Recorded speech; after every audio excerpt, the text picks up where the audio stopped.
from Vienna, from the Leibniz Institute of Photonic Technology, as well as from the university. I'm there a chair position in physical chemistry, and many thanks to Pierre for inviting me. Talking about a special topic, I'm not really talking about science. I'd like to talk about giving you some examples what we're doing in research, however.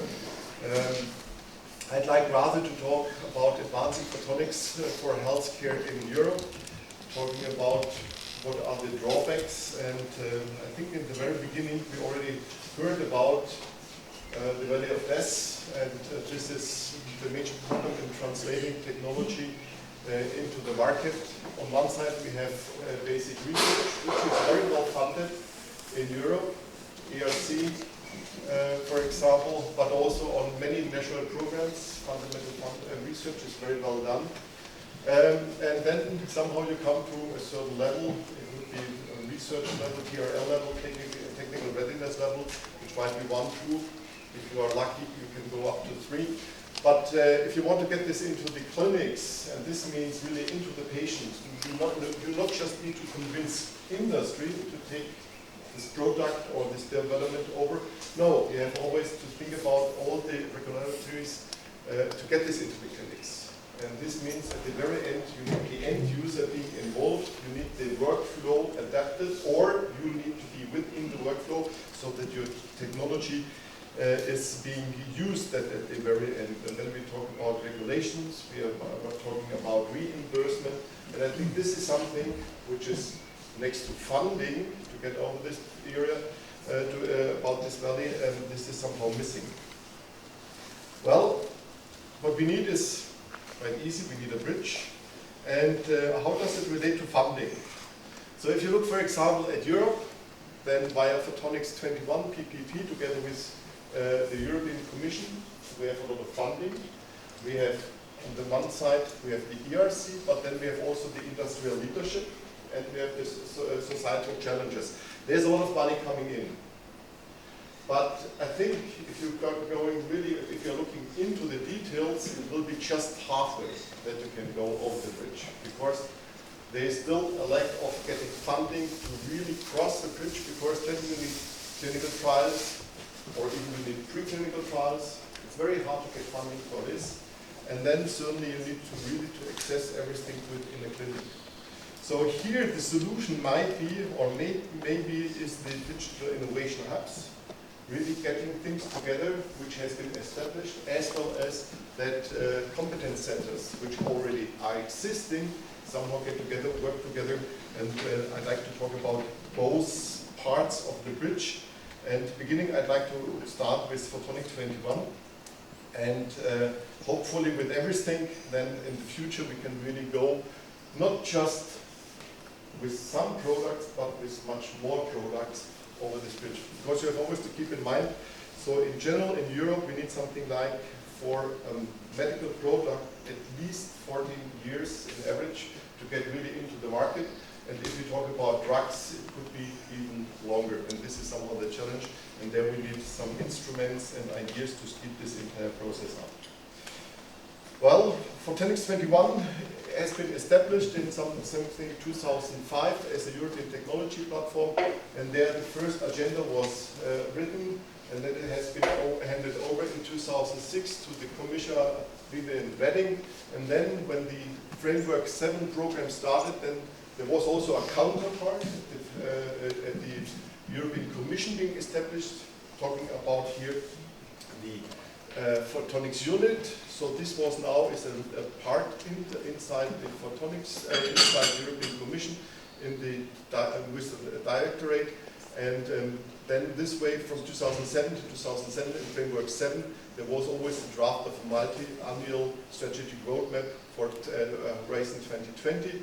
This has been then turned over and given to the Commission, and then in this process also the foundation, the ET platform, was built into a foundation between the Photonics 21 and the Photonic unit, because you need somehow a legal entity to have this public-private partnership going between the Photonics 21 unit and the European Commission. Yeah, and now We are working from Photonics 21 on a new multi-annual strategic roadmap for Horizon Europe. The name has been delivered something like a couple of weeks ago. So we're talking about Horizon 2020. There will be one change within the pillar, because we have, before we had the industrial leadership, which was an own pillar, industrial leadership, at least in this planning, so this is just plans, but I think since they have been somehow released, I think they will be somehow established this way. There will be one change, that the industrial leadership will be just together with the global challenges and industrial competitiveness. So this will be one topic here within Pillar 2. Then there will be just the Pillar 1, it's open science with European Research Council, the Maria Slobodowska Curie action infrastructures, and then there will also the Pillar 3 with open innovation. I think what is quite important, this is this pillar for us where we are dealing with the topic health, but as I said earlier, there will be no extra pillar with industrial leadership, and the consequences out of this, I don't know, and this we will figure out in the future. Well, so how is the Photonics 21 unit or 21 community organized? We have the photonic communities. This is an entire bottom-up approach. It has been organized with 7 work groups. I'm coming back to the work groups in a second. Then these are the people. They have elected the parliament. The parliament is the board of stakeholders with 100 members. And there are re-election every year, 25%. This means, in this case, 25 people have been replaced or can be re-elected, and the board of stakeholders is more or less the parliament, and they are deciding on, for example, the research agenda, everything which is then handed over to the commission, and there is the executive board with the representation and the executive members, and these are 12 members. And they also build this public-private partnership board, and this is the legal entity which is negotiating then with the European Commission.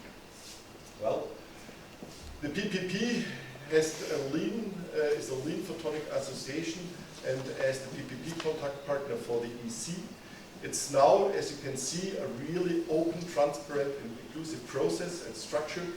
It has full control of the Photonic 21 BOS member over the association, so these are really the control board. And as I said, new members are elected by the work group members, association financed by the BOS, and the BOS membership is becoming institutional. So coming back to the work groups, just to show you, this is the original slide, so I didn't change it. It's a little bit weird with the colors. So you can see the work groups. We have information and communication, industrial, manufacturing and quality, life science and healthcare. And this is the work group which is related to what we are talking today about advancing the process of getting things into the market. Well, at the moment we are in the process getting the new agenda going. The question is this worth the effort to do so? Because at the very end we don't know how the input will be used at all. However, so we started with here the vision paper, the European Age of Light, how photonics will power growth and innovation. And within this project we have not work groups, but we have the major challenges and the major missions. I'm coming to the mission of the healthcare in a second. There was then a consultation at the Photonic annual meeting, and here this was then more or less the discussion of the first draft of the proposal. Then this loop was missing this time. There was no direct feedback with the Commission. However, there will be a second meeting, for example, for the healthcare. They will be taking place in July in Berlin in the Leibniz Geschäftsstelle, or the office of the Leibniz Association. So who is interested? This will be the second workshop where we will more or less finalize the agenda, and then the first draft will be formulated. The draft will be then sent to the entire work group. Then we can get the editing back. And then there will be another meeting where then the BOS is more or less voting on what are the priorities on the different topics, and then this list is going into the multi-annual roadmap, and then this will be handed over to the Commission, and hopefully this is at the very end what we are aiming for. It will be part of the Horizon Europe. However, there are many questions marked. I don't know if the PPPs will exist in the future, because there are very good examples, like Photonics 21 has been emulated as one of the best PPPs, but there are other PPPs not doing very well. So the question is the PPP model something which will go into the future or not? So we don't know for Horizon Europe. But at least I think they need some input, and therefore we are going further to this direction. In this way we can somehow define what we see as important in order to, for example, do research, but also to do the translation process. Well, so who is interested in this, please keep in mind there is a second workshop, July 5th in Berlin. Well, what has been decided so far, or what is under discussion?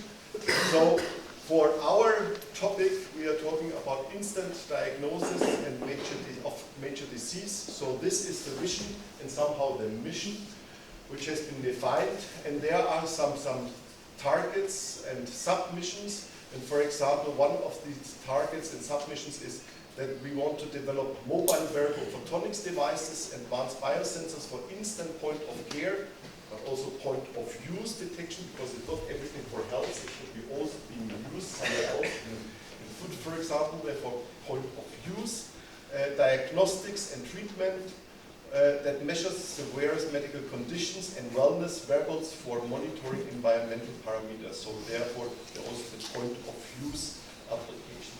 Then there will be another major missions. We are talking about photonic tools for life science industry as well as end users. When we're talking about end users, then this is certainly one is the medical doctor, but also the researchers are very much interested in these new tools. So then we talk about, for example, photonic tools for real-time proteomics, genomics, and metabolomics. And if you think about this target, then you can also see this is quite challenging. This is something which is really for something like for the next 5 to 10 years. We're talking about accelerating, enabling photonic tools for pharmaceutical industry, understanding, so also going for fundamental research, regenerative medicine. We are talking about personalized medicine as well as high throughput, high content really. And also photonic tools for understanding of the origin of diseases beyond risk factors, finding pathways for treatments, photonics for health, and then we talk about nutrition, lifestyle, environmental influences, as well as toxicity. Another topic is related to affordable photonic-based real-time diagnostics. We're talking here something else than wearable or mobile, so this could be larger. To stratify, for example, and classify disease status, monitor and assess treatment response.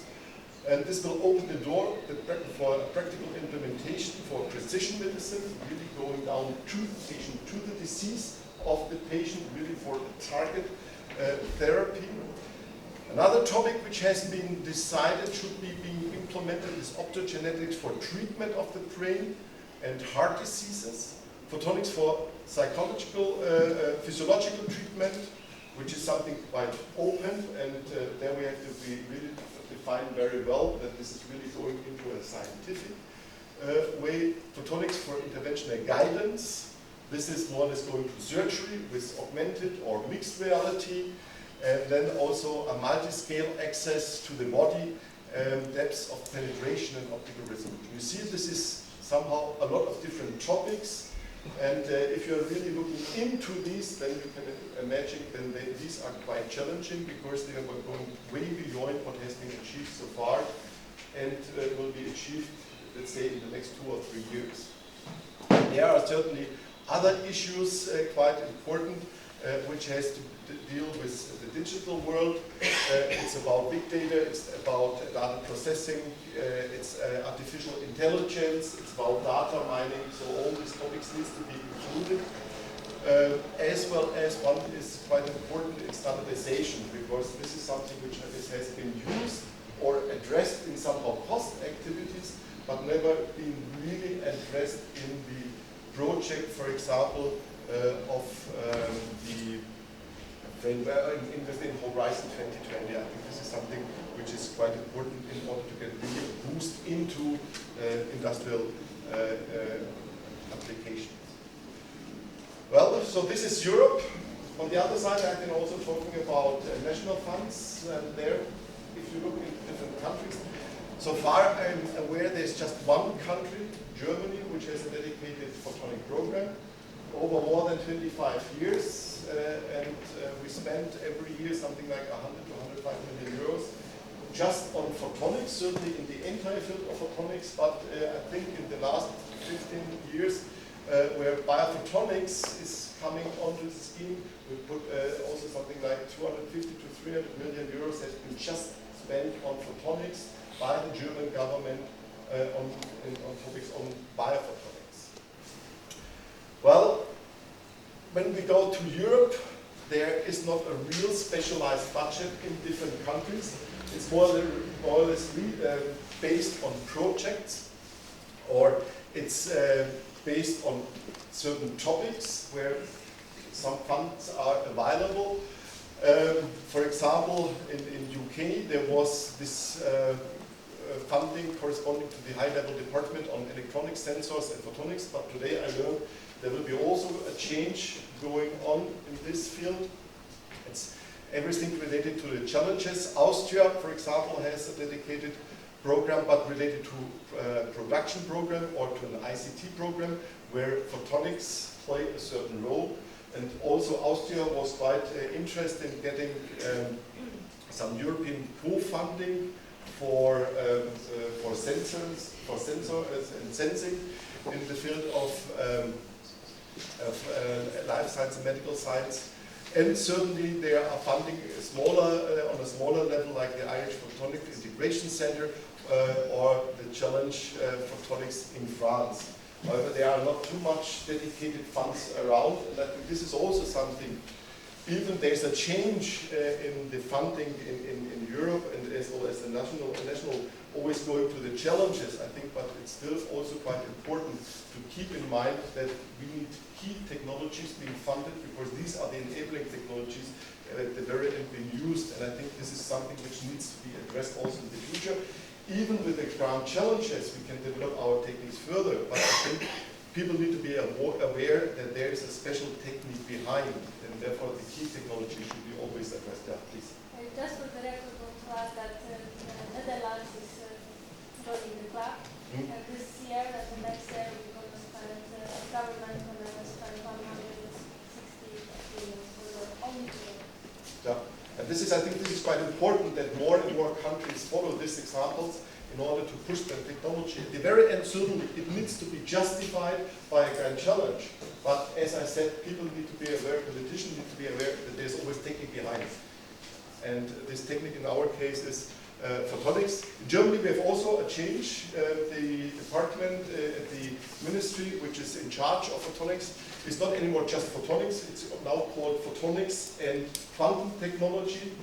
It's just because quantum technology is getting more and more important, but it's strongly related, not completely, but strongly related also to photonics. And therefore, we made this merger, and hopefully with this, we can also sustain the funding in the future on biophotonics. So this means at the very end, national and regional initiatives, as well as digital innovation hubs, are gaining more and more importance in order to get the funding. And the idea behind this is to get the funding in order to get over the bridge together, to go over the, or to build a bridge of this valley of death. And now I'd like to give you one clear example where we are working on, and this is translation in biophotonics, and this in the way how innovation hubs and competence centers can help. And I'd like to explain this. It's something which is existing in Jena, and it's based on an unmet medical need which needs to be addressed. Certainly, this is true for everything. And what you need to develop a technical solution. In our case, we are talking about infection diseases, infection diagnostics, and we want to provide solutions for an early and fast detection of the infection, the host response, as well as, for example, the antibiotic resistance.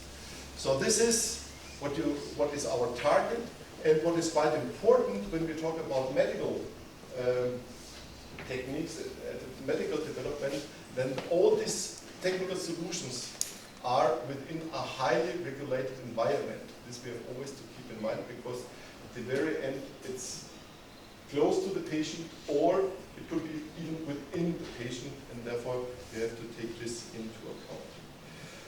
Well, and the motivation behind this is quite simple. If we talk about infection diseases, we talk about epidemics. You have seen this Ebola problem in Africa, but we have also in Europe our homemade problem. I don't know if you can identify this. This is, for example, related to a hospital-acquired infection, which is called sepsis. So this is when a person is getting a septic shock. And this, somehow, we don't have any good weapons anymore. Why? Because not just in many third-party countries, there is an irresponsible use of antibiotics. Here you can buy everything. Just you grab it, you take it, you use it, you dispose it somewhere. Now we have also our homemade problems in Europe, because we use also the antibiotics in a complete uncontrolled way. Controlled in that way that physicians are doing the prescription, but uncontrolled in such a way that it's done in a very, let's say, non-objective way, because it's not based on hard facts of diagnosis, it's based on gut feeling, on experience, and in the meanwhile we have so many resistances by doing so that the problem that we're facing in post-antibiotic era or age is getting more and more real. And therefore we need some new tools to do so. So what we need at the very end is described here. We need a precise diagnosis for target therapy. And this means we need a rapid identification of the pathogens as well as drug resistance. And then we can start at really a good target therapy. And at the very end, we need something which is fast, non-invasive, and it should be very cost-effective. And that certainly biophotonics technology are somehow here the key enabling technology. However, now we have found a solution, and if you go into literature, you will find something like 100, I guess thousands of papers with good solutions. If you look to the patents, I think also many patents are around showing there is a solution around. But if you are now the inventor and you have shown, you have proven that your technology is somehow good, but you are far away from a clinical trial, then you have to face all these things. So you have here your solution. You may have also your target identification, but then you have developed an entire assay. Well, in a laboratory, as a researcher, it's very hard to get really to an assay development. And if you are industry, certainly you can do this much better, but still, also industry is then talking about where do I get my sample, my biobank? Because if you have tested this with 10 or 30 strains, this doesn't mean anything for antibiotic testing. You need to have really a big testing sample. You need more or less many people or bio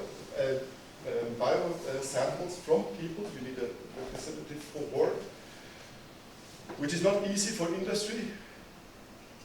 You need once in a while an animal model, which is also not easy really to prove that everything is working quite nicely. Then we have to work on verification, validation, something quite new, clinical utility, needs to be addressed at the same time somehow, or close by. And then it's not done to go for one prototype. Now what you need at the very end, you need also small series production that you can go into many hospitals. Yeah? And this, more or less everybody who is working in the diagnostic and also in the therapeutic field is facing these problems. Yeah? And everybody, if you start with a spin-off company, you have to pass all this way. So, as I said, written here, technology proven, but what's next? And scientists are left alone, and this is what we are facing here. So somehow we need to develop approaches which allows us to deal with this in a much easier way. So what we need is to build a solid partnership bridge to obtain medical solution that will reach to the patient. And now I'm not talking about funding schemes. So we believe funding might be around. Now I'm talking about how to achieve this, because at the very end, if we want to go over this bridge, if we want to get this bridge, we need to close the gap between basic research applications and clinicians. And from our perspective, because this is now an example I'm talking about, we believe we can do this best way in a public-private partnership, together with industry, and industry being involved from the very beginning, not just at the end when I have my, let's say, academic solution done, because then very often people realize, especially industry is realizing, this is a technology I have no idea about. It's completely new. It might be a disruptive technology. It's light-based technology. When you involve them quite early, then they can learn something about the technology. They can get used to it. But they can also give advice to academia, because in academics we can do everything. Because normally money does not play a big role in academics. We buy a lot of equipment, buy new tools, and we put them together and we come up with a solution. And at the very end, if we want to use this solution somehow in a real environment, and we are just counting what we are using, how expensive the devices are, how much manpower we need in order to run the assay, and all these things. And if you count this together, the industry is saying, okay, it might be nice, it might be worthwhile to be implemented, but it's very much too expensive, so we won't do it, we won't go for it. So this means we need to organize a public-private partnership on eye level, equal footprint. Academia is not better or less good than industry, and vice versa. And this allows us at the very end to define handover points to the industrial partner. But this also needs to be involved in a very early stage where we still are talking about fundamental research. Certainly then you might come up with the questions, oh, but then we talk about IP and all these things. Yes, this needs to be solved. This is an important issue. But if this is the obstacle, not taking industry from the very beginning into the boat, then this is a major problem, because this can be solved, but otherwise you will always have some pitfalls which does not allow really to take the solution into the market. Well, in Jena we have many academia working in infection diseases. We have a lot of industry, but also industry working on sample preparation, on microfluidics and all these things, on components, light sources and all these things. And if you look at the value chain, then we see a lot of gaps. Yeah? And this is just related also to our, let's say, academic system. University is mainly in fundamental research, a little bit in applied research. Then we have, for example, Maximilian, we have Fraunhofer, we have Leibniz, we have Helmholtz. But everybody is working in a certain niche, going to a certain level of the research, not really pushing things further, and therefore we have somehow this gap, and we need to overcome this. And we have developed, funded by the German Research Ministry, by the BMBF, the so-called infectognostic research campus, which is more or less a one-stop agency covering all these things what I have been talking about just in this research campus. So it's a one-stop shop along the value creation chain. It provides service for research transfer, project control, and networking from idea to the market. So we have industry, so we have technological people, the industry, as well as the medical people directly working together on projects. We have a mentoring by experienced entrepreneurs, support from startup companies. So far we have, for example, now 4 startup companies. And one here, for example, they started from like 2 years ago and they have already 50 employees. Now working also in the field of EBD, of infectious diseases. We have an infrastructure which is outstanding. We have laboratories which can be used, especially photonics instrumentation. We have the latest photonic instrumentation being present because we have a lot of photonic research around, and we try to gather all this latest stuff into specialized lab in order to give the scientists more or less access to what is really at the front edge of research, what is not at the market at the moment. Then we have biosafety labs, and we have access to clinical samples and clinical experts. And I think this is something which is quite important. We have also found a way that we can have an easy access to the sample, which is normally a big issue because very often the people collecting the samples, they are not very much keen on giving them out. They want to make a project that they're very interested in, but not really interested in a specific product development. And then certainly we also have impact on teaching education. We have now in Jena a Master of Medical Photonics, together with the medical faculty, physics faculty, and chemistry faculty.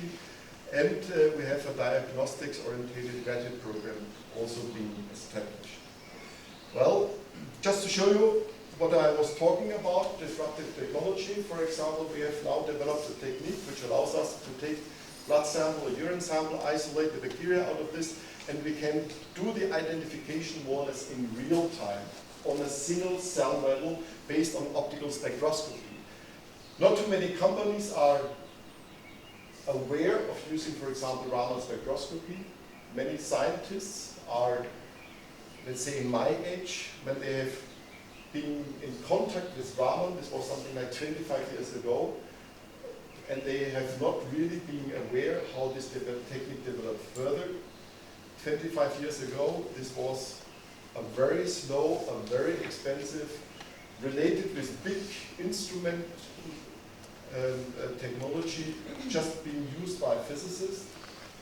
In the meanwhile, it's miniaturized, it's automated, it's with a lot of software, and it could be used, for example, in such a way. But still, we have big issues coming with big industry into the business in order to commercialize this, so we go our own way there.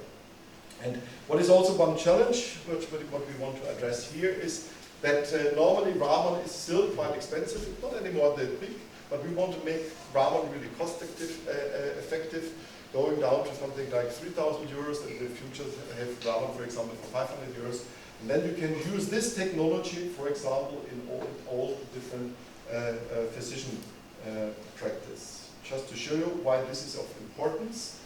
So this is another topic we are working on based on biophotonic technology. This is just a combination of Raman and microscopy, and we want to learn something about the antibiotic resistance. We want to know, is there a resistance present, and what is the MIC, the minimal inhibition concentration.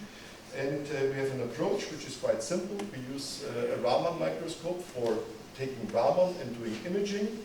And this is various times, and then we use a lot of mathematics, informatics in order to do the analysis. And at the very end, after something like 90 minutes interaction time between the bacteria and the antibiotic, we can tell if there is a resistance or if there is not a resistance.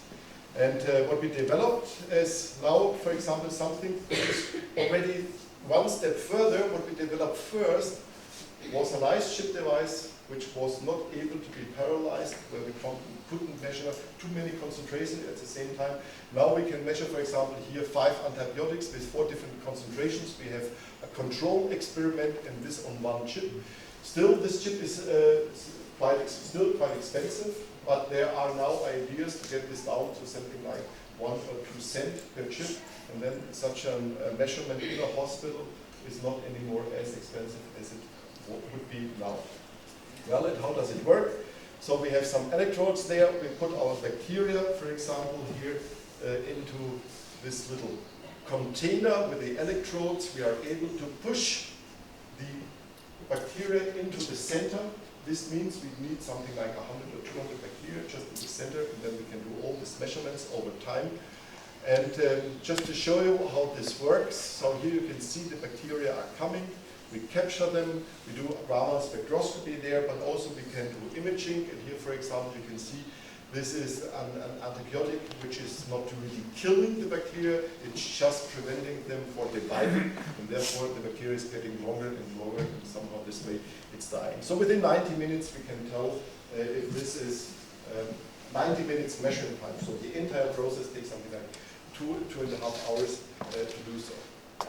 Well, and just to show you the outcome, so this is what we call a histogram, anti-histogram. You can see, for example, here different bacterial stains. So these are direct isolates from patients for urinary tract infection. And here you can see the concentration values being given, and you can see where it's sensitive, where it's resistance. And I think what is quite important for you, this is classical microbiology after 48 hours. This is after 90 minutes, and you can see that we have a nice agreement. This means it's sensitive, this is resistant, and this is are the MIC values, and you can see they are also quite in a good agreement. And this is just based on optics and photonics. Well, now we want to get this into the clinic, and we do a lot of clinical testing, and within this research campus, now we have the environment to do so, we can do much more testing, we have much better access to biosamples, and then hopefully step by step we get to this stage that then industry, larger industry can take this over, because if you want to make a startup and getting into this, certainly we have a startup, but to get the startup really into this field completely is going to take a lot of time, and therefore we've always to negotiate also with the larger partners. Well, what is then coming afterwards? So this was the research campus, but this is more or less something what we call, this is an innovation hub. Now we want to build a competence center, and this means we want to have a competence center for photonics in infection research. It should be directly located in the Jena hospital, and here you can see where we plan to have it. So this is the Jena hospital, and here we will have this entire infrastructure, and this infrastructure should have state-of-the-art plus emerging technologies. So we will have a complete imaging and spectroscopic center in order to do fundamental research, which then can be used, the outcome, in order to develop new assays. But we are not just working on the diagnostic, we are also working on therapy. So this means from nanoscale to macro is something for the diagnostics, but from molecules to first in man or first in patient will be the therapeutic part. And then we have a complete technological workflow from the sample preparation to the solution being developed, an SOP development, and certainly clinical experience directly influencing the technology development. And we have, for example, here, pipeline concept with a closed value chain. Just to show you, I know time is running, what the value chain looks like. So there's the user with the proof of concept. Yeah, having shown that this technique is working. And then he will have access in a modular way to everything what is needed to show the feasibility. Then we come to the design freeze. This can be with industry, but it's not needed with industry. We have also groups now working on really product development in an academic environment. We even have hired a professor there from industry. And now we have also the development of the processes according to ISO compliant. Then we talk about here the validation, verification, the small series production. And what is quite important, we can directly test the clinical utility because there will be many hospitals being involved, so that you can really spread your technology in 10 to 15 hospitals, gather a lot of information, and this allows us also to make this register for medical products and then develop the product further. And what is quite important, we want to use this as an open facility, a user open facility, and this means that everybody who has a good proof of concept will be able to get into this, either is coming with his or her own funding, or then this infrastructure will organize the funding in order to do so. And therefore, we have also these technology scouts, and they will look all over the world what is something which might be really feasible to be put into this diagnostic pipeline. And the same we have also for the diagnostic approach, not going into the details, but here just showing there are new ways, for example, treatment either with new anti-infective drugs or the recombination of existing drugs with a new way of formulation. But there will be also, for example, some special treatment of wounds, for example, with non-moving relations, releasing some oxygen species, photosensitizer, phage therapy is of interest, or plasma medicine, and there are also other topics we are very much interested in therapy. And then at the very end we will have first in man or first in patient unit. Well, and with this slide I'd like to close this, and I hope that I could show you that on one side we need the competence center, where we do this in, let's say, close proximity to the research. In our case, for infectious diseases, there will be a lot of physicians working directly in the infrastructure, technical people, but also people from industry. On the other side, we need the digital innovation hubs, and they develop the ecosystem, they support the brokerage, they have access to finances and so on and so forth. And I think in this networking and building up these structures, I think this might be then one way to overcome this valley of death in the field of medical applications. And with this, I thank you very much for your attention.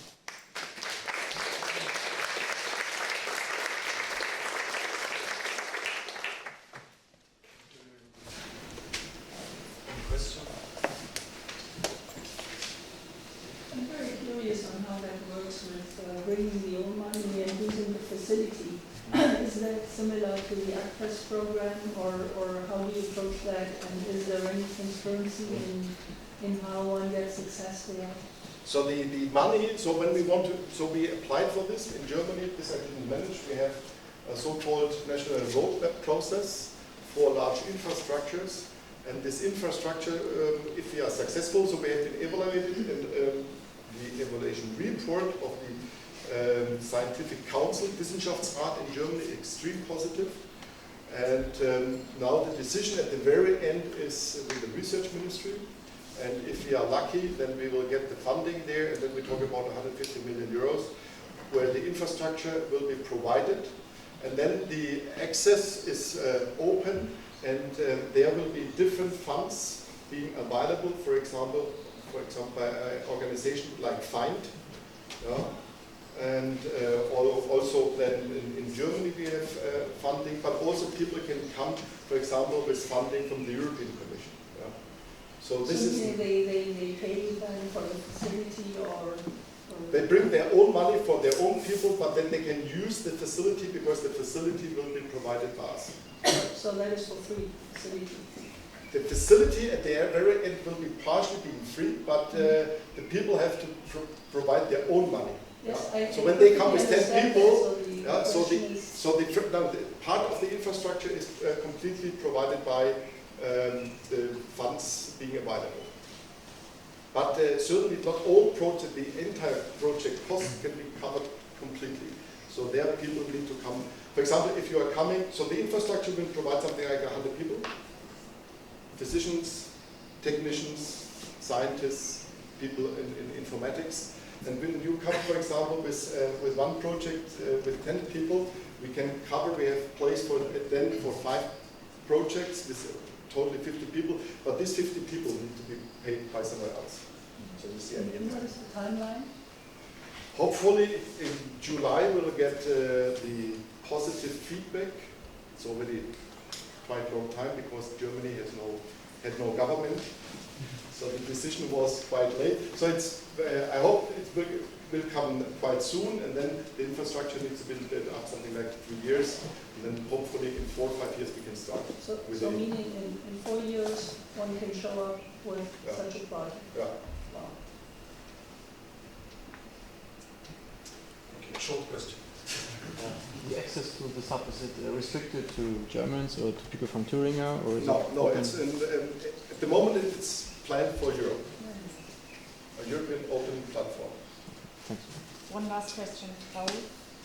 Yeah, I was just curious why you call it the digitalization hub. I mean, what's digital about it?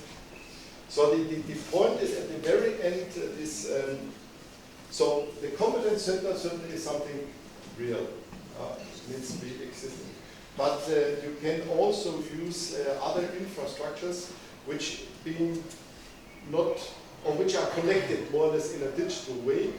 And also the hospitals, for example, where we hope is where we can come up with a complete new digital way of not just communicating, but also on the way, for example, data are handled, cloud system, all these things. At the moment in the medical field, it's not very common, and everybody is afraid of data safety and all these things.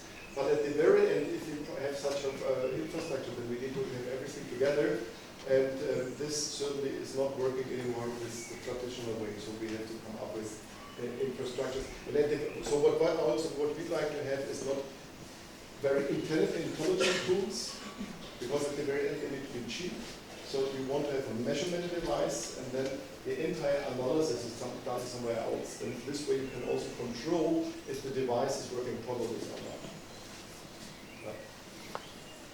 I had a quick question. Just about how do companies get involved in such projects? So the companies can be involved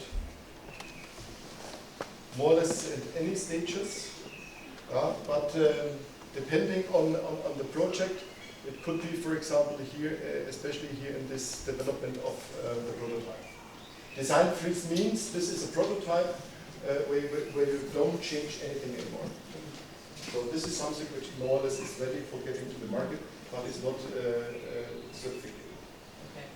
And companies that could be potential suppliers, are they sort of... So companies also can, for example, companies could easily get also into this entire infrastructure, but then they have to pay for it. And I know that there are many companies that are very much interested, because the major asset is, for example, here, animal models and biobanks. Because if you would have access to good controlled samples, this is something which is like similar to the Holy Grail at the moment. And if this is on a regular base, very well defined, very transparent, this is what industry likes. Okay, thank you very much.